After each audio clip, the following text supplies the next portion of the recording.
Chez toi, j'ai dit non, je vais dans le temple, je vais chercher le temple. Hein? J'ai vu des gens, ils partaient souvent à 4 heures du matin, mais ils se faisaient agresser. J'étais au Cameroun, donc les gens ils allaient à 4 heures, on mettait des réunions comme ça, on dit oui, il faut aller prier dans le temple à 4 heures du matin. Mais bon, c'est bien de se retrouver, mais à 4 heures du matin, les gens ils se levaient. On aurait des salles de prière, mais certains se faisaient agresser par des bandits. Alors qu'on peut organiser ça autrement, les gens peuvent prier. Ils peuvent prier dans leur maison, même dans les journées, tu vois, ils peuvent prier dans leur maison. Parce qu'en fait, c'est nous qui sommes la maison du Seigneur, d'accord? Nous sommes la nouvelle maison là, le temple là qui était construit, le temple de Salomon là. Dieu vit en nous, il a fait de nous ce temple, il veut faire de nous l'habitation de Dieu en esprit, d'accord? Parce que quoique construisant des édifices, mais si Dieu ne vit pas dans nos cœurs, dans nos vies, nous allons reproduire le monde dans ses... Nous allons reproduire tout ce qui est méchanceté. Le cœur, si le cœur n'est pas régénéré, nous allons reproduire la mondanité. Nous allons reproduire la prostitution, la convoitise, l'impureté, la souillure, dans le vol. Il y a des gens qui volent. J'ai vu des gens assister où les gens, ils ont, en priant, en fermant les yeux, on a volé leur porte-monnaie, on a volé leur sac. Donc c'est dans des églises, ce qu'on appelle les églises physiques, bâtiments.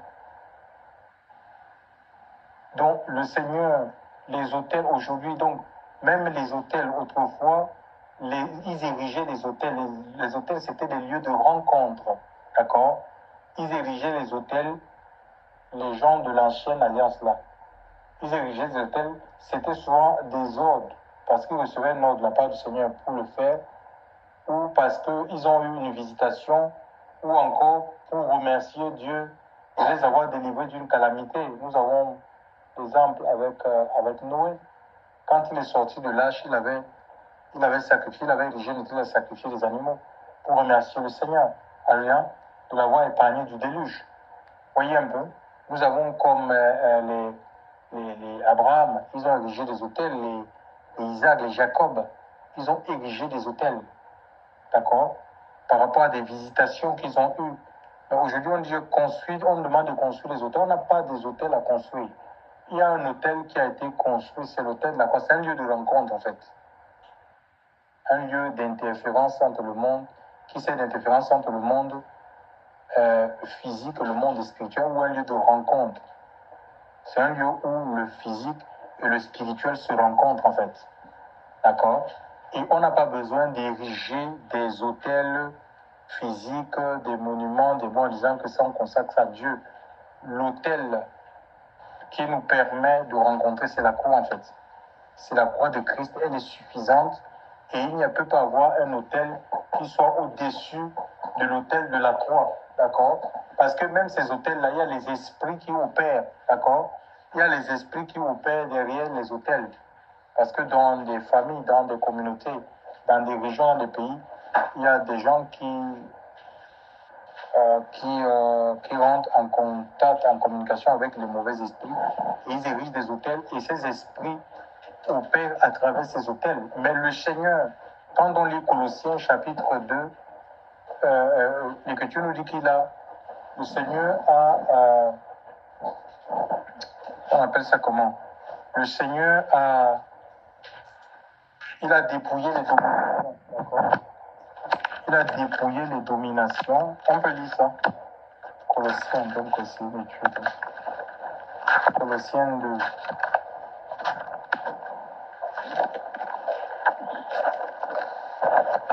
Colossiens 2, 14. Colossiens 2. Qu'est-ce que ça nous dit le livre de Colosse? C'est une épître de l'apôtre Paul. C'est un écrit de l'apôtre Paul. Hein? Ah, Colossiens 2. Est-ce que quelqu'un dans la page? Donc, il faut apprendre à fouiller les Écritures. Donc, Colossiens chapitre 2. Il a a effacé l'acte dont les dogmes étaient contre nous et qui nous était contraire, et il l'a entièrement aboli en le clouant à la croix. Oui. Donc l'acte dont les ordonnances, c'est la loi en fait. La loi nous condamne. Hein. Tous, on est des pécheurs devant Dieu. D'accord? Tous, on est des pécheurs, même si on n'a pas, on ne pêche pas de manière délibérée. Le fait qu'on est né d'un homme, d'une femme.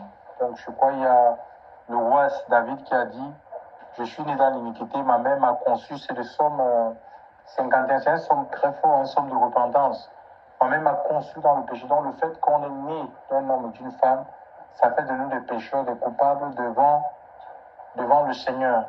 Et donc le Seigneur, par rapport à sa mort, il a annulé cette condamnation-là. D'accord? Mais il faut que tu répondes à son appel pour vivre ça. C'est un mystère. Tu te sens justifié. D'accord? Quand tu donnes ton cœur à Jésus, les filles, quand vous donnez vos vies à Jésus, vous vous sentez justifié, vous vous sentez ce que tu es saint en fait.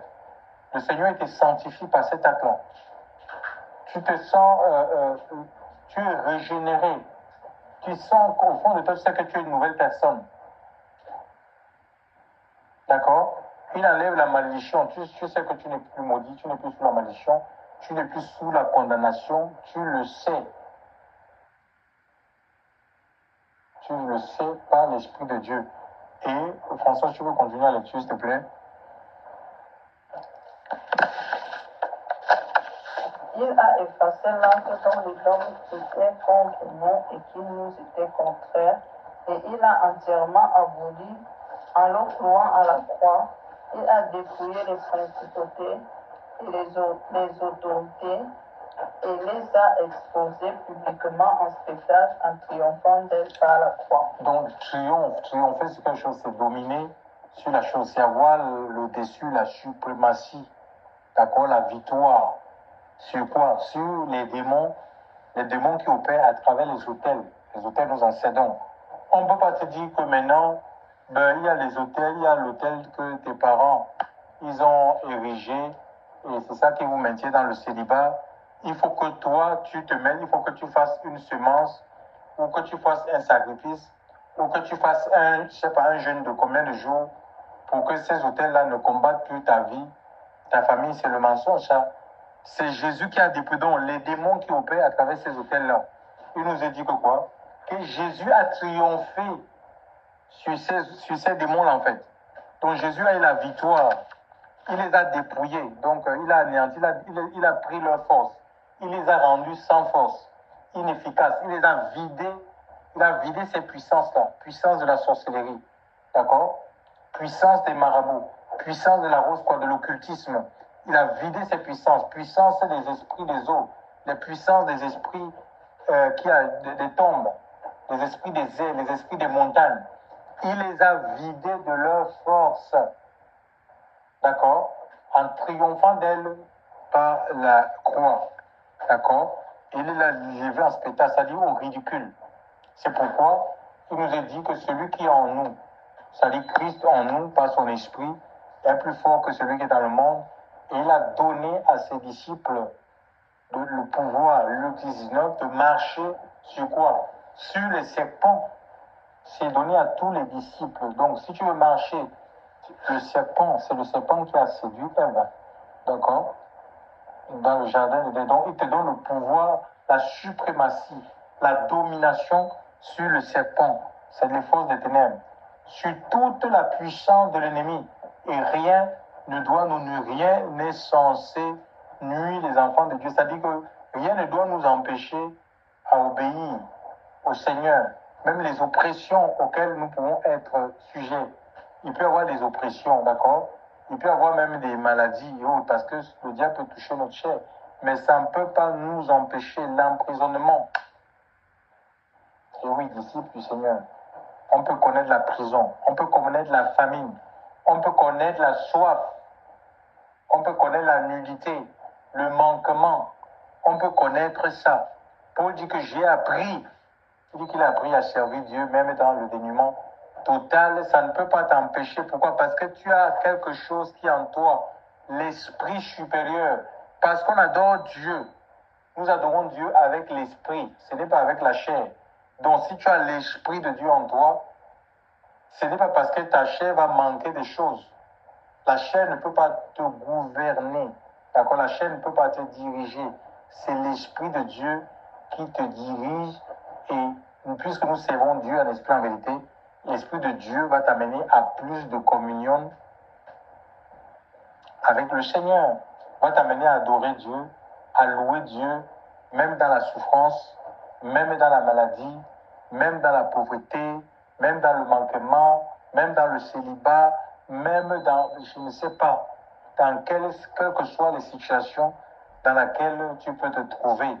Donc, parce que c'est un service en esprit et en vérité. Donc, c'est le ministère de l'esprit. C'est l'esprit qui nous pousse à l'adoration. D'accord? C'est pas une œuvre de la chair. C'est pourquoi nous devons donner plus de place. Plus de place à qui?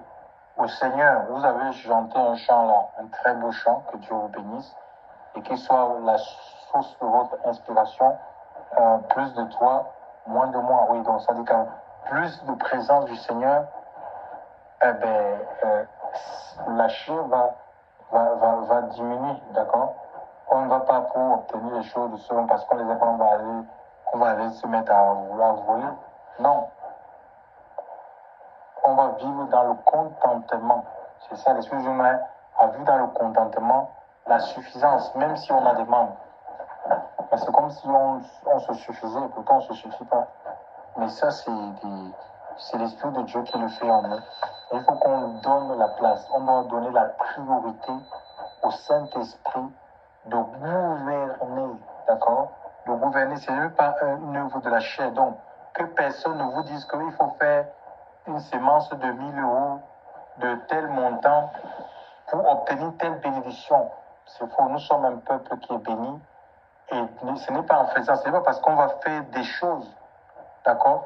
Il n'y a pas de place pour le mercantilisme, d'accord? Dieu n'est pas dans le, on ne fait pas le commerce avec le Seigneur. Que si je donne tel montant à Dieu, Dieu va me donner, c'est pas vrai ça, d'accord? Nous sommes son ouvrage. Il a été créé en Jésus pour des bonnes œuvres. Les œuvres qu'il a préparées d'avance, tout est préparé.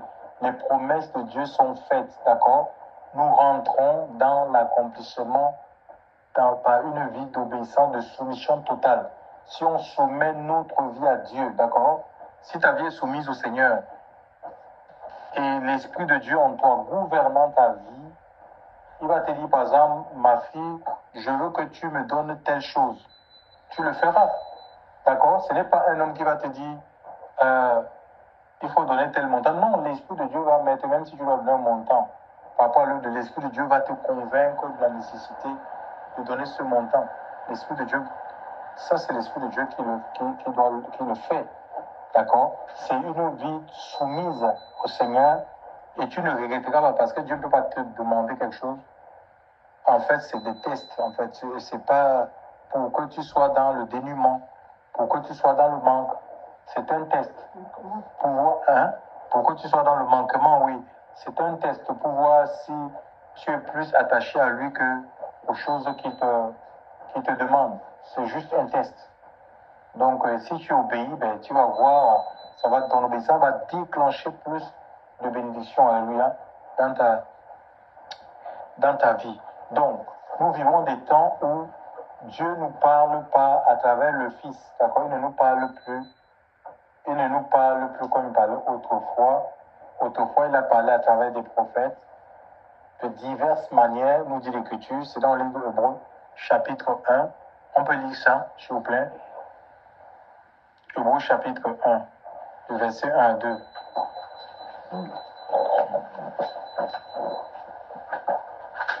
Après avoir autrefois à de nombreux reprises et de manière parlé à nos ancêtres par les prophètes, Dieu, dans ces jours qui sont les derniers, nous a parlé par le Fils.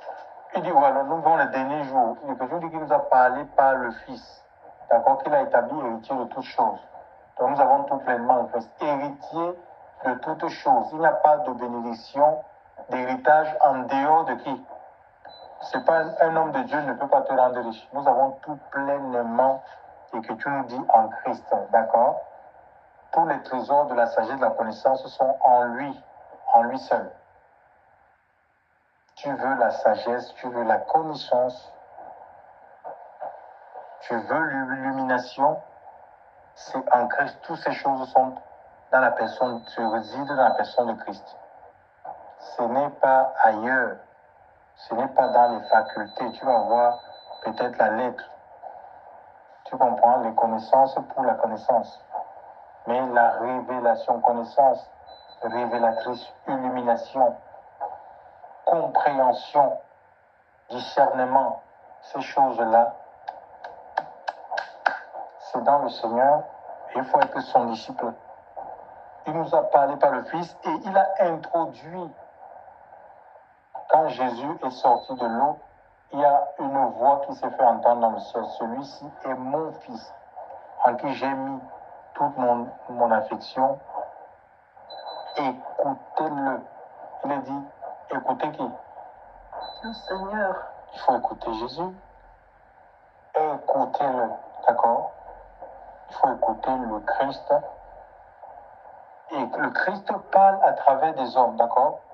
Ça ne limite pas que ça va dire qu'on n'a plus besoin. C'est comme ce soir, je suis en train de vous, mais je ne parle pas de mon propre chef.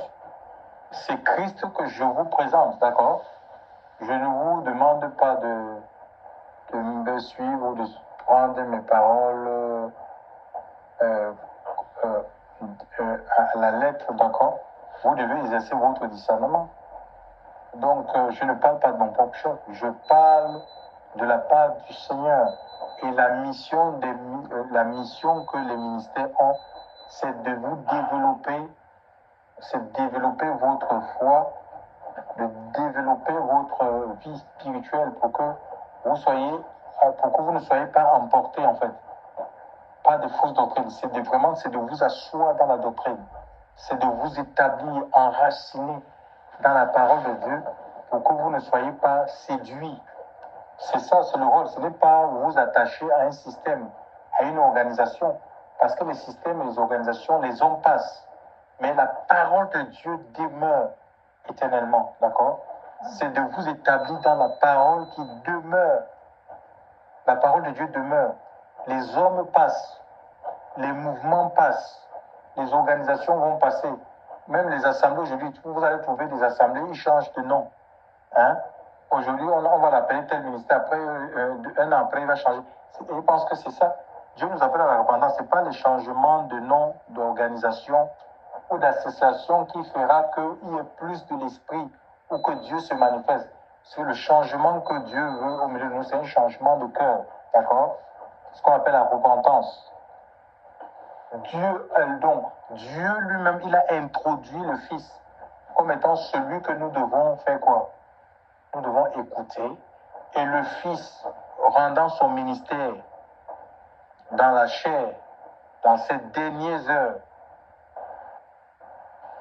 il a fait quoi? Il a dit à ses disciples de ne pas se troubler, de ne pas être troublés, qu'il les enverrait quoi? Le consolateur. Il a introduit l'esprit. Il a introduit, je vous laisse passer, je veux vous donner l'esprit et l'esprit de Dieu va vous, avec des missions précises. D'accord? Il vous conduira dans toute la vérité et l'esprit de Dieu rend témoignage à ton esprit. D'accord? Que tu es enfant de Dieu, l'esprit de Dieu va te convaincre par rapport à une direction, un choix que tu dois faire, tu dois prendre. Le témoignage de l'esprit, ça c'est important en fait. Mais aujourd'hui, on ne veut pas, on n'écoute pas, on n'est pas là pour écouter, accepter tout ce que les hommes nous disent. Vous savez, moi j'étais avant de sortir de tout ce qui est système là, religieux, je ne regrette pas. Parce que, oui, les gens vont me dire, montre-nous tes âmes. Mais je n'ai pas des âmes, je n'ai pas donné ma vie pour... c'est pas moi qui ai donné ma vie pour les âmes. Les âmes, déjà, ils appartiennent au Seigneur.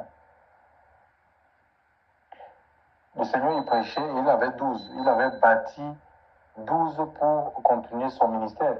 Mais pourtant, s'il y a des foules, regardez l'onction. il était attiré, il attirait les foules, mais lui, il s'est fié pas aux foules. Hein. D'accord? Donc voilà, et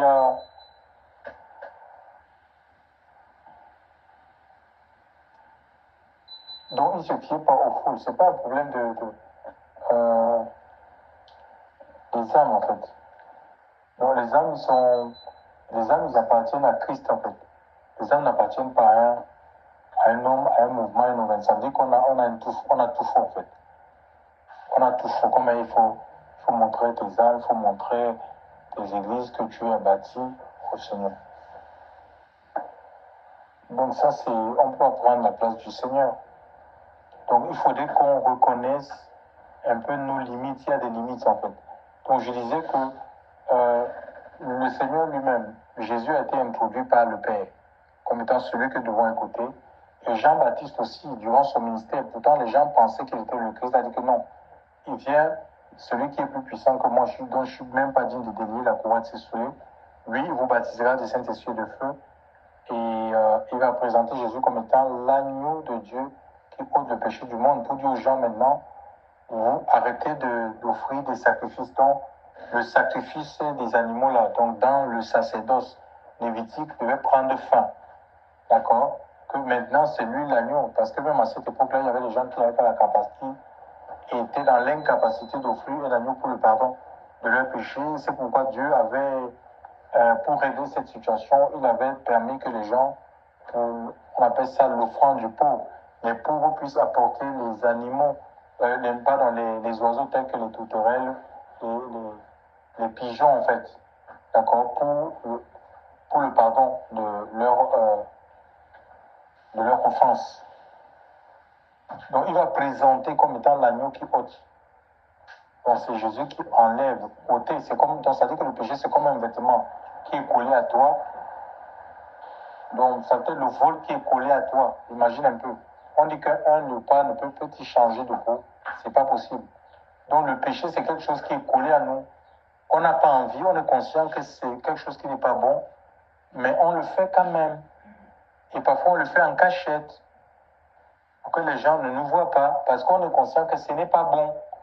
Mais parce qu'on est sans force, mais la force pour vaincre le mal, la force pour vaincre tout ce qui est mauvais, cette force-là se trouve en Christ. Il faut crier au Seigneur qui te donne la force de quitter les mauvaises choses.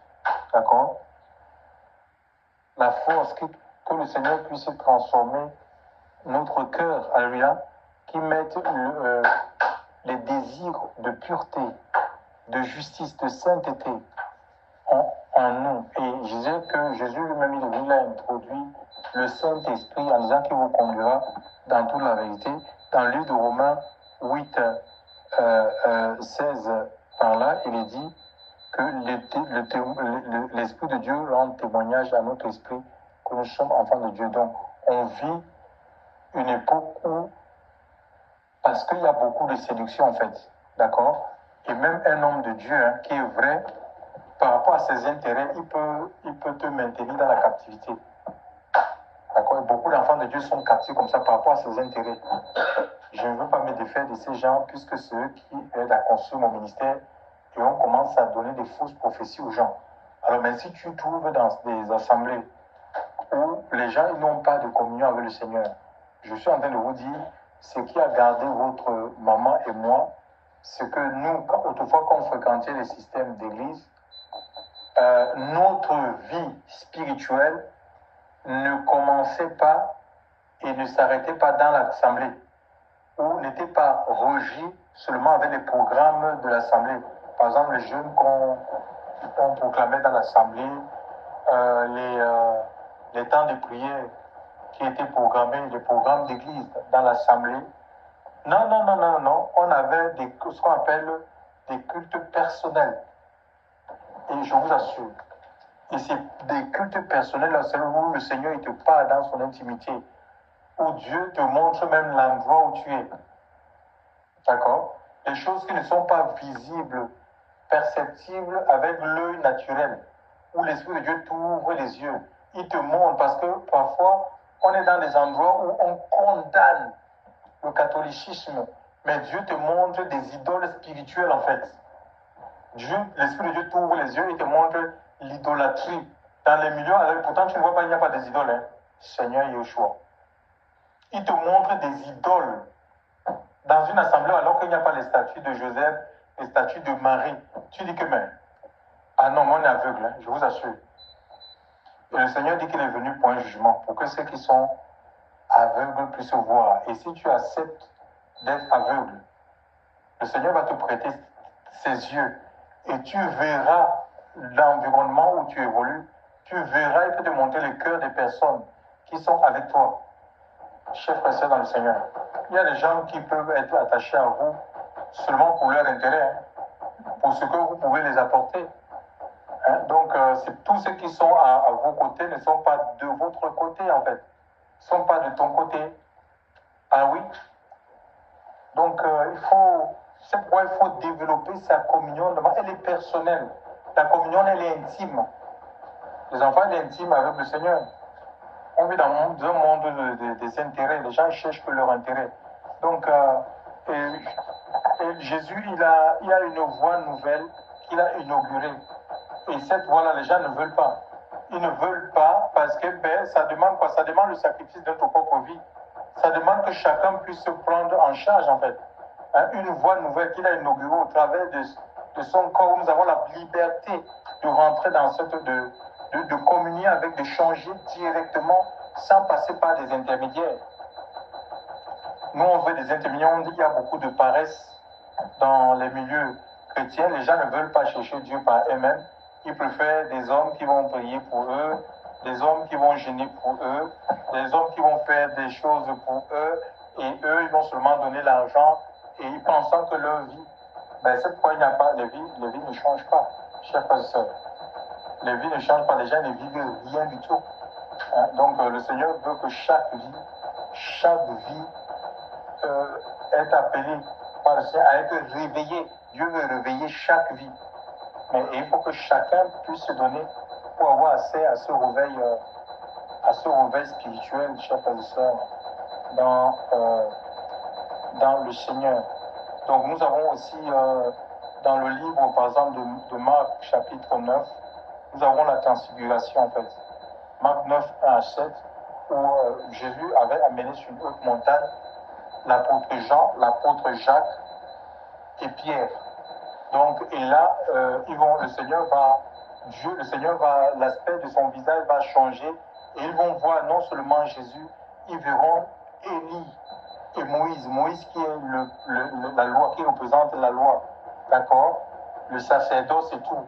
Et Élie qui est le prophète ici, celui qui vient restaurer la loi, d'accord? Parce que le but même, les prophètes, les vrais prophètes, ce sont des gens qui ramènent le cœur du peuple à la loi de Dieu. Ce sont les gens qui sont appelés à ramener le cœur du peuple de Dieu à la loi de son Dieu, pas autre chose. Hein? Ramener le cœur des enfants vers le Père, celui des pères vers le Fils. Donc c'est la réconciliation. Ils sont appelés à réconcilier les hommes avec leur Créateur. C'est ça la mission des prophètes, ramener le cœur du peuple. Quand le peuple se détourne de la voie, c'est ce qu'Élie avait fait. Et c'est ça, c'est le but. C'est pourquoi Dieu suscite des prophètes. Ce n'est pas seulement pour les visions, ça ne s'arrête pas à donner des visions aux gens.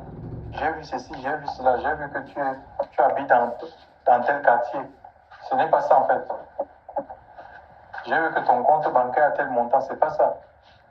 J'ai vu que tu vas te marier dans 15 ans, où tu auras 6 bébés. Non. C'est premièrement ramener le cœur, ton cœur, à Dieu. Parce que où est-ce que se trouve notre cœur? Notre cœur, là où se trouve, là où il y a notre trésor. Donc il faut ramener ce cœur-là au trésor véritable. C'est-à-dire Dieu. Hein? Et qu'est-ce qu'il va voir? Les deux prophètes-là, donc que ce soit Moïse, il va disparaître. Moïse va disparaître avec toutes ces cérémonies. On appelle ça comment? Il avait un bâton. Il avait un bâton avec ce sacerdoce-là où les gens étaient avec des tuniques, les hymnes, les cérémonies, avec les sacrifices d'animaux. il va disparaître. Le prophète Élisée aussi va disparaître parce que à cette époque-là, il y avait du sel, les masses de figues. Machin représente un peu comment les modes opératoires des prophètes. Hein, ils vont disparaître avec tout ça en fait. D'accord? Et ils ne verront que Jésus seul.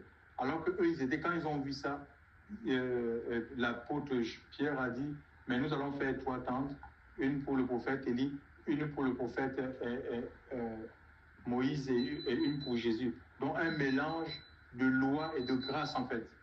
Donc on a créé comme ça des mouvements où il y a un mélange de loi et de grâce et pourtant ça ne doit plus être en fait. Toutes ces choses qui étaient faites autrefois doivent disparaître en Christ en fait. On doit nous prêcher une seule personne. On doit nous prêcher Jésus. On doit nous prêcher Jésus et son royaume. Donc les messages sur les autels.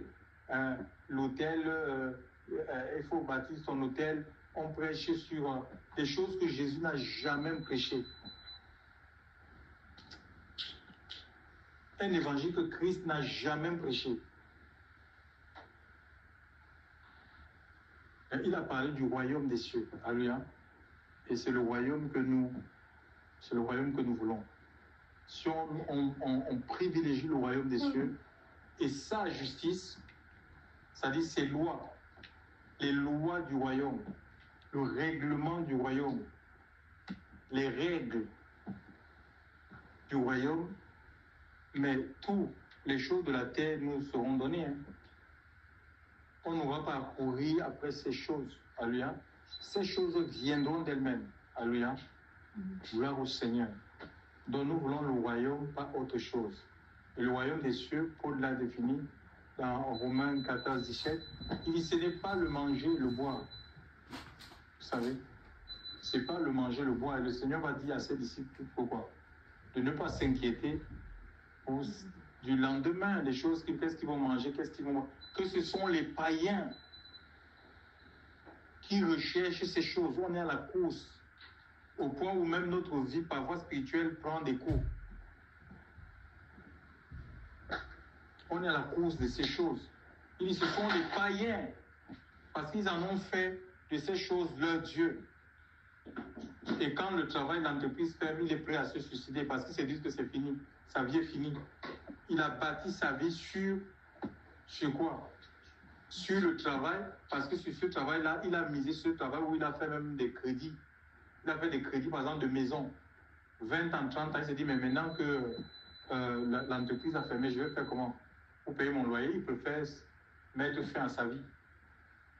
D'accord? Et pourtant, avec le Seigneur, la Bible dit que même un chien mort, un chien vivant vaut mieux qu'un lion mort.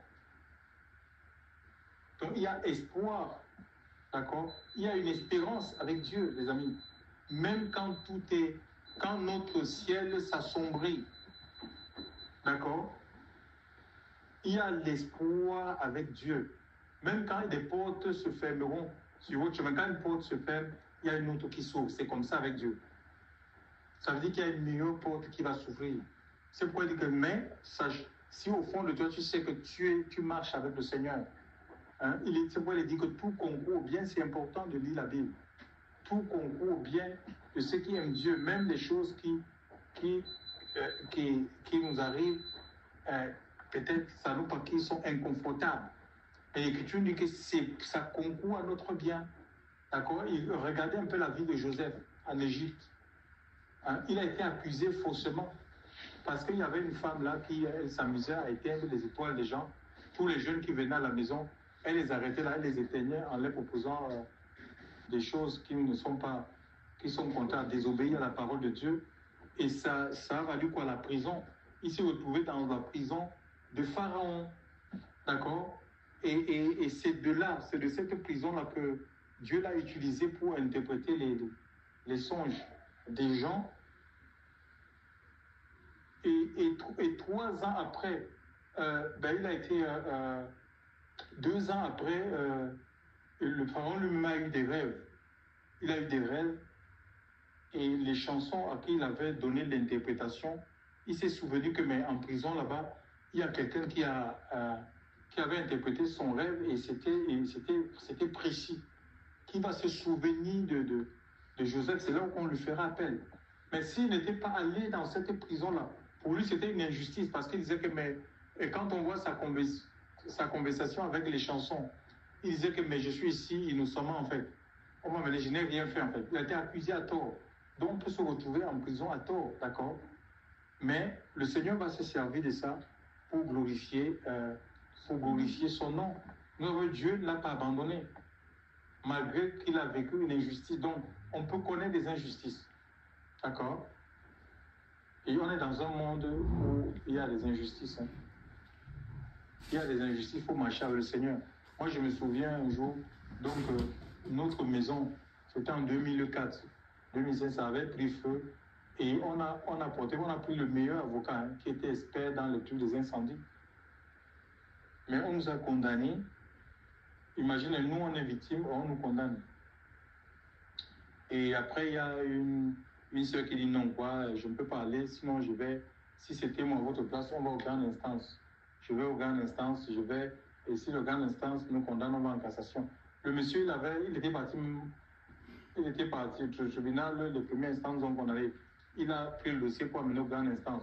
Grande instance nous a condamné là, mais encore, il y avait une amende de 500 €. Tu vois? Et on vivait avec une sœur là. Elle a dit non, si c'est moi, je ne peux pas laisser ça.